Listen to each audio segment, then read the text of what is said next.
Hello friends, this is Adam with Movie Guy 365, and today I'm going to review the first episode of HBO's Watchmen. It's summer and we're running out of ice.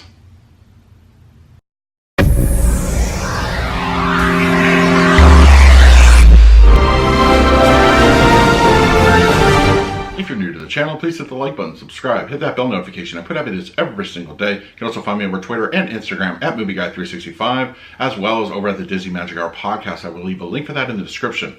All right, so it's finally here. HBO's Watchmen, the sequel to the book, not the movie, by Zack Snyder, is officially here by Damon Lindelof. And just a little bit of background on my knowledge of the source material. I've of course read the book many times, at least 3 in the last 5 years or so. And it's definitely one of Alan Moore's best, even though he's pretty much disowned it at this point. And that we all know how Alan Moore can get. And of course we did also get the Zack Snyder movie, which I kind of enjoyed. I took that as an interpretation of the source material. I really liked it quite a bit. So I'm not going to knock either iterations of it. And as far as the show goes, this is pretty much a sequel to the book. So it would help if you have knowledge of the graphic novel. That way, you know, it would kind of make you a little less lost.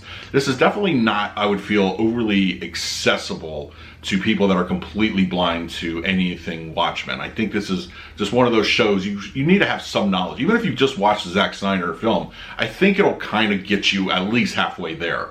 And it won't, you know, be too difficult to keep up with what's going on. But that being said, this is definitely one of those shows that, you know, could be very, very good or very just whatever, because Lindelof does have a history of severe hits and misses.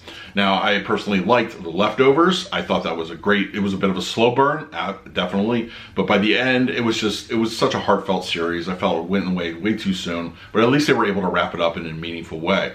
Now, when he jumps over to Watchmen, I'm hoping that we get a little bit more of a faster burn, and I know that's not really what he typically goes for. But the problem with the world of the Watchmen is you can't leave newcomers stranded for too long. Otherwise, they're just not going to be really getting, you know, behind your show. I mean, it's a cool premise. But really, they make mild, very light references to any of the characters from before. They're a little bit here and there. But if you're a newcomer, you're not really going to know who these people are or why you should actually care.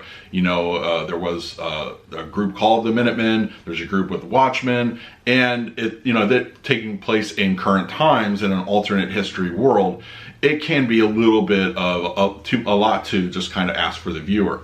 Now, my impressions of the show, I really liked where they started out. It didn't blow me away. It actually had a predictable end twist that I kind of saw coming. But I kind of, I kind of know why they're going in that direction. Now, there's definitely a lot of facets in play that we're not aware of. And that's just where I think they need to kind of not quicken the pace, but just slightly hasten it a little bit. I think it just we need to really feel like, okay, we know what's going to happen in this world, and now we're comfortable with you telling the story. We can't just leave ambiguity for the sake of ambiguity. And I feel that it does it in this episode, but I expect that in first episodes of any show. It can't all be spelled out completely for you, especially in a show like Watchmen.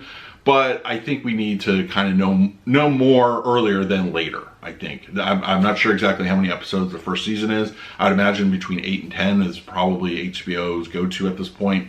But there's things I did like. I did like a lot of the references to the comic books. If you're familiar with that, you're going to find a lot here to enjoy. And I think our main characters really, really work.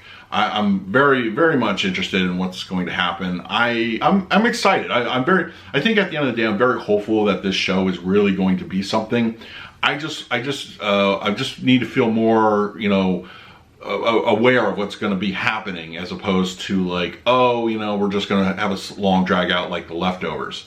I felt the first season of that show was just a long drag and not really a whole lot happens per se. But I need that to be a little different. And I get a feeling we're going to get that way. It was interesting to see how Rorschach, his legacy was handled. And I think the message for the times in this world is very timely in this one, because there's a lot of like tension, a lot of race relations going on. So I think that if that's going to be the main focus, okay, but be sure to handle it with care and reverence, and not just like use it as an exploitation tool. So far, I'm enjoying the show. I think first episode's in. I'm impressed. I can't wait to see where it goes for. Definitely look for the preview, because that will help show you where this is going to go and how many episodes we're going to be getting with the series in the first season. Let me know in the comments, what did you think of the first episode of Watchmen on HBO? I'm impressed. I can't wait to see more. In the meantime, please like, subscribe, hit that bell notification. I put out videos every single day. So until next time, this is Adam with Movie Guy 365. I will see you at the movies.